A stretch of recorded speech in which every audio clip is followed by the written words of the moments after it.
तो electrical bill में power factor की जो पेनल्टी है उससे बचने के लिए पावर फैक्टर कितना होना चाहिए।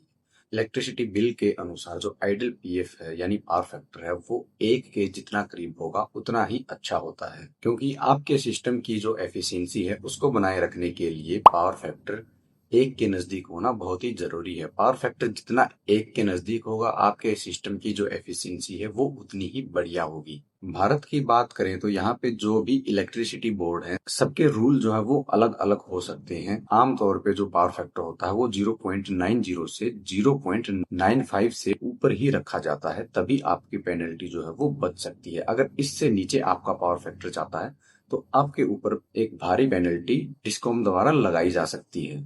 जो प्रैक्टिकल टारगेट होते हैं वो देख लेते हैं पावर फैक्टर के क्या होते हैं। तो आइडल जो पावर फैक्टर होता है वो जैसे कि अभी हमने बताया था वो 1 के जितना नजदीक होगा उतना ही बेटर होता है। इंडस्ट्रियल ऑपरेशन के लिए जो सेफ रेंज होती है पावर फैक्टर की वो 0.95 से 0.99 के बीच में होती है, यानी 0.95 से 0.99 के बीच में आप कहीं पे भी पावर फैक्टर रख सकते हैं।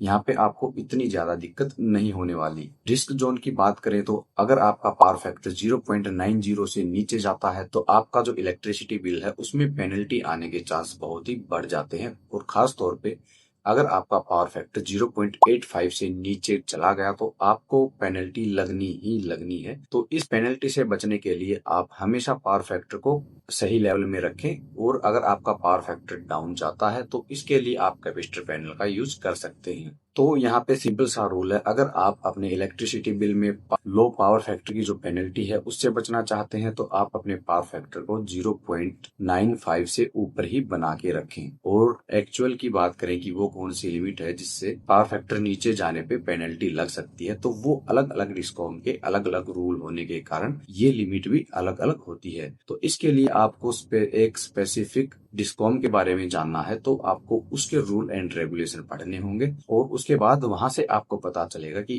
आपका जो डिस्कॉम है वो कौन है, और वहां पे आपको जो पावर फैक्टर की लिमिट है वो कितनी है, कितनी लिमिट से आपका पावर फैक्टर नीचे नहीं जाना चाहिए। वीडियो पसंद आई है तो आप हमारे वीडियो को लाइक कीजिए, कमेंट कीजिए, शेयर कीजिए, और साथ ही आप हमारे चैनल को भी सब्सक्राइब जरूर करें ताकि इलेक्ट्रिकल की ऐसी ही वीडियो आपको मिलती रहे।